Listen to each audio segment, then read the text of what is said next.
Hello sessions. अगर आप इस सीआईबी एग्जाम की प्रिपरेशन कर रहे हो तो हमारे पास ईबीएम सब्जेक्ट का फुल कोर्स अवेलेबल है, जिसके अंदर हम आपको प्रोवाइड करवा क्वेश्चन जो कि हिंदी और इंग्लिश लैंग्वेज के, इसी के साथ हम आपको मॉक टेस्ट प्रोवाइड करते हैं, की हेल्प से आप इजीली लिखते हो। और ये जो हमारी लाइव क्लासेस होती हैं वो आपको रिकॉर्डेड फॉर्म में भी, अगर आप ईबीएम की प्रिपरेशन चाहते हो तो फटाफट रूल कर लीजिए हमारे जो कोर्स देख। अगर आप एक एंड्रॉइड यूजर हो तो IIBF learning centre app download कर लीजिए गूगल प्ले स्टोर से, और अगर आप एक iOS यूजर हो तो माई ऐप डाउनलोड कर लीजिए ऐप स्टोर से। वहां पे आपको कोड यूज करना है जीईजी के। फटाफट से इन ऐप को डाउनलोड कर लीजिए, हमारे कोर्स एनरोल कर लीजिए। और अगर आप अभी हमारे कोर्स में एनरोल करते हो तो आपको लगभग एक हमारे कोर्स जिसके लिए आपको कूपन कोड यूज करना है, आज फटाफट कोड का यूज कर कोर्स में एनरोल कर लीजिए।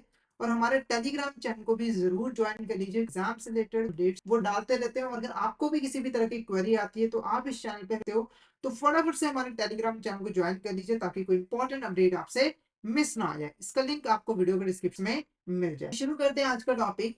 तो आज इस लेक्चर में हम लोग क्रेडिट कंट्रोल और के बारे में पढ़ने वाले हैं, और इससे रिलेटेड कुछ इंपॉर्टेंट क्वेश्चंस डिटेल में डिस्कस करने वाले हैं। तो फटाफट से इस सेशन को शेयर कर दीजिए अपने फ्रेंड्स के साथ, कलीग्स के साथ, ताकि वो भी इस सेशन का बेनिफिट। शुरू करते हैं। तो सबसे पहले हम क्रेडिट कंट्रोल का मतलब तो सिंपली देखो, क्रेडिट कंट्रोल ऐसी प्रोसेस हो जिसकी हेल्प से एक बैंक अपनी क्रेडिट एक्ट को प्रॉपरली मैनेज करता है, ताकि एक बैंक ने जो भी लोन प्रोवाइड किया है टाइम आने पर लोन का सारा जो पैसा है वो बैंक को वापस मिल सके, और बैंक तरह का लॉस जो है वो ना हो सके। तो इसके अंदर बैंक कोशिश करता है कि वो जो भी क्रेडिट फैसिलिटीज वो प्रोवाइड करे वो प्रॉपरली यहाँ पर प्रोवाइड करे, रूल्स एंड रेगुलेशंस को फॉलो करके प्रोवाइड करे, अपने लोन पॉलिसी के अकॉर्डिंग प्रोवाइड करे, ताकि उसको फ्यूचर में जाके किसी भी तरह का लॉस का जो सामना है वो ना करना पड़े, और उसका जो प्रॉफिट हो वो जो है वो मैक्सिमम हो। क्लियर है आपको? तो मेन पर्पस क्या होता है इसका? तो क्रेडिट एक्टिविटीज को प्रॉपरली मैनेज करना, ताकि जो क्रेडिट रिस्क है उसको मिनिमाइज किया जा सके, और जो डेट कलेक्शन है वो प्रॉपरली की जाए। फटाफट से इससे रिलेटेड जो क्वेश्चन है उसको डिस्कस कर लेते हैं। तो फर्स्ट क्वेश्चन हमारा यहाँ पर देखो क्या है, which of the following statement accurately describe credit control? में से कौन सी ऐसी स्टेटमेंट है जो प्रॉपरली क्रेडिट कंट्रोल और मॉनिटरिंग डिस्क्राइब करती है? तो पहली स्टेटमेंट देखो, it involves offering extended credit lines to attract more customer. तो इसके अंदर हम ज्यादा से ज्यादा क्रेडिट फैसिलिटीज प्रोवाइड करते हैं कस्टमर को, ताकि हम ज्यादा से ज्यादा कस्टमर को अट्रैक्ट कर सके तरह। या फिर it focus on analysing market trend and economic forecast. तो इसके अंदर हम मेन मार्केट ट्रेंड और फोरकास्ट पे फोकस करते हैं, उसको एनालाइज करते हैं। या फिर it is a process of managing credit risk, ensuring timely debt collection. या फिर it is a strategy for increasing interest rate. Is a correct answer. तो ये एक ऐसी प्रोसेस होती है जिसके अंदर हम क्रेडिट रिस्क को प्रॉपर करते हैं और इंश्योर करते हैं कि जो डेट कलेक्शन है वो टाइम पर प्रॉपर तरीके से हो सके, और बैंक का जो पैसा है वो भी सेफ रहे। ठीक है, नेक्स्ट क्वेश्चन देखो, what is the primary focus of credit control and credit control and monitoring? है उसका प्राइमरी फोकस है, ऑप्शन है improving customer service and satisfaction. तो हमें कस्टमर को इम्प्रूव सर्विसेज प्रोवाइड करें ताकि उसका सेटिस्फैक्शन हो। या फिर investing excess fund in high yield assets, fund को ऐसी एसेट्स में इन्वेस्ट करें जहां रिटर्न मिल सके। या फिर minimising the credit risk and ensuring timely payment करना है, और इंश्योर करना है कि जो बोरोवर है वो टाइमली बेसिस पे बैंक को पेमेंट जो है वो कर सके। तो ऑप्शन सी हमारा क्या होगा? करेक्ट होगा, option C is next question देखो, which of the following not a function of credit control and map? तो इसमें से कौन सा ऐसा फंक्शन है जो कि क्रेडिट कंट्रोल और के अंदर नहीं आता? पहला देखो, establishing credit limit for customer based on their credit worthiness. यानी कि एक कस्टमर जब किसी बैंक के पास लोन ले आता है तो कस्टमर की क्रेडिट वर्दीनेस के हिसाब से एक बैंक उसको क्या कितना मैक्सिमम लोन जो है वो प्रोवाइड करेगा, उसकी लिमिट जो है वो फिक्स की जाती है। तो ये एक इंपॉर्टेंट फंक्शन होता है क्रेडिट कंट्रोल अंदर। उसके बाद monitor accounts for overdue payments and collect outlets. तो जो कस्टमर अकाउंट्स है उसे हमें मॉनिटर करना है और देखना है कि कस्टमर ने हमारा कितना पैसा जो है और वापस, ताकि हम टाइमली बेसिस पे उस डेट को कलेक्ट कर सके। तो ये भी इंपॉर्टेंट है।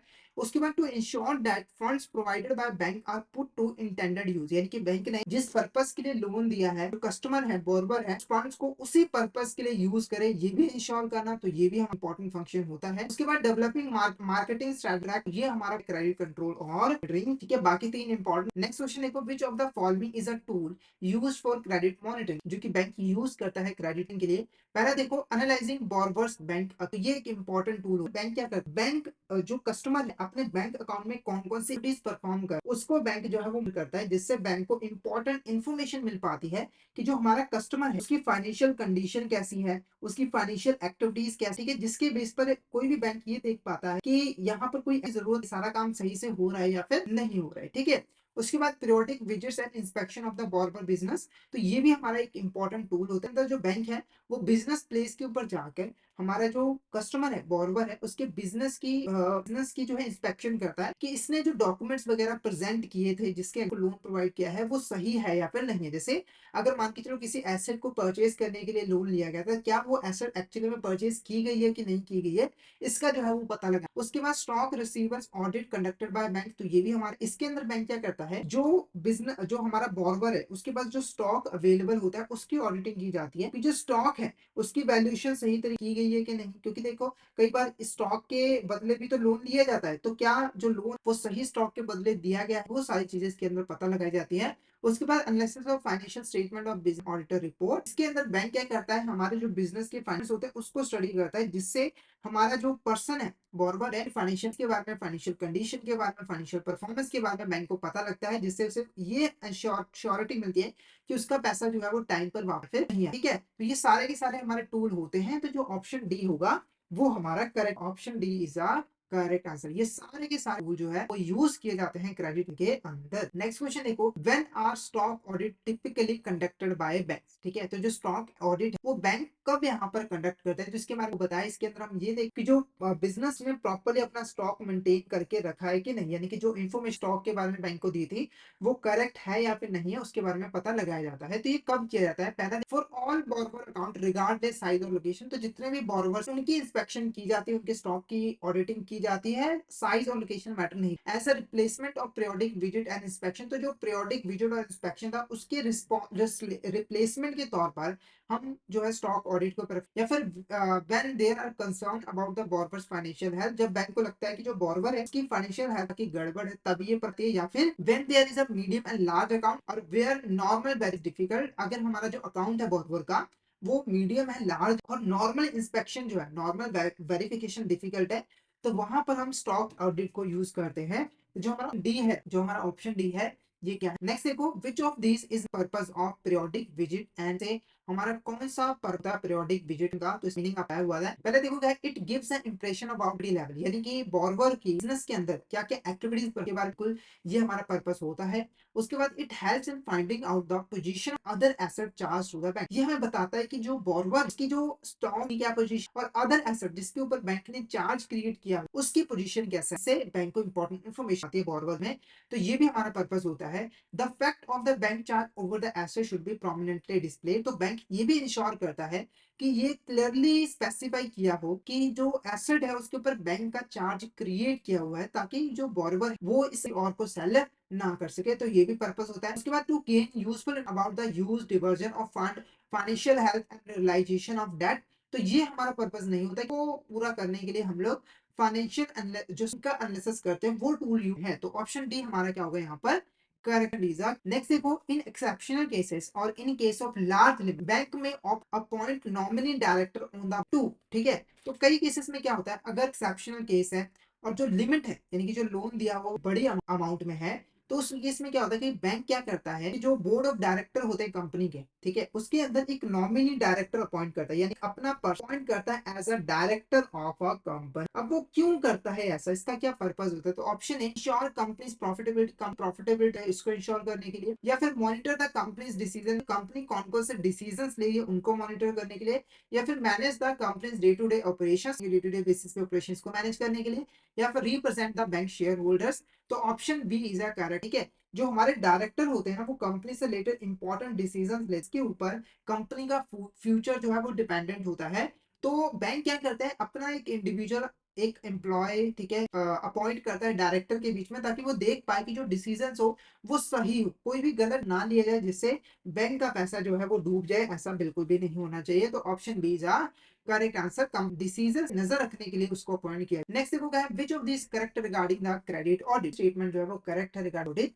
तो क्रेडिट ऑडिट का मतलब क्या है वो समझ लो। सिंपली देखो, क्रेडिट ऑडिट के अंदर एक बैंक अपने क्रेडिट फंक्शंस की चेकिंग करता है, वेरिफिकेशन करता है कि जो बैंक वो क्रेडिट फंक्शंस प्रॉपर्ली परफॉर्म कर रहा है या फिर नहीं कर रहा है। तो इसमें ये देखा जाता है कि जो क्रेडिट फंक्शन है वो प्रॉपर्ली रूल्स एंड रेगुलेशन को फॉलो करके जो है वो किए जा रहे हैं या फिर नहीं किए जा रहे हैं, ताकि जो क्रेडिट प्रोसेस है उनको प्रॉपर्ली मैनेज किया जा सके। तो कौन सी स्टेटमेंट करेक्ट है? पहला देखो, credit audit is examination of various credit function of a bank, यानी कि क्रेडिट ऑडिट के अंदर जो क्रेडिट फंक्शंस है बैंक के डिफरेंट डिफरेंट, उसका हम एग्जामिनेशन करते हैं। तो ये स्टेटमेंट बिल्कुल करेक्ट है।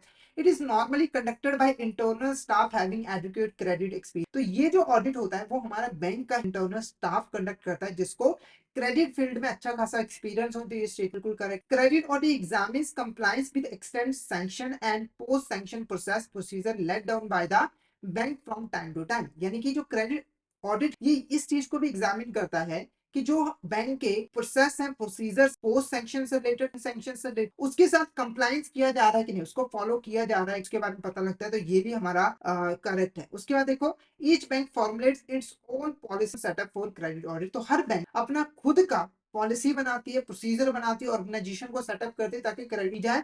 तो ये भी स्टेटमेंट करेक्ट है। तो हमारा जो ऑप्शन डी होगा वो करेक्ट होगा, क्योंकि ये चारों की चारों जो स्टेटमेंट्स है वो हमारी करेक्ट है रिगार्डिंग द क्रेडिट फंक्शन क्या है, और क्रेडिट ऑडिट के option D is correct. Next देखो, objective of credit audit does. Credit audit को करने के जो हमारे ऑब्जेक्टिव है, इसमें से कौन सा ऐसा ऑब्जेक्टिव है जो क्रेडिट ऑडिट का ऑब्जेक्टिव नहीं है? Option A, improvement in the quality of credit portfolio, यानी कि बैंक का जो क्रेडिट पोर्टफोलियो है, उसने जो लोन वगैरह प्रोवाइड किया है उसकी क्वालिटी को इंप्रूव करना। तो ये हमारा ऑब्जेक्टिव होता है।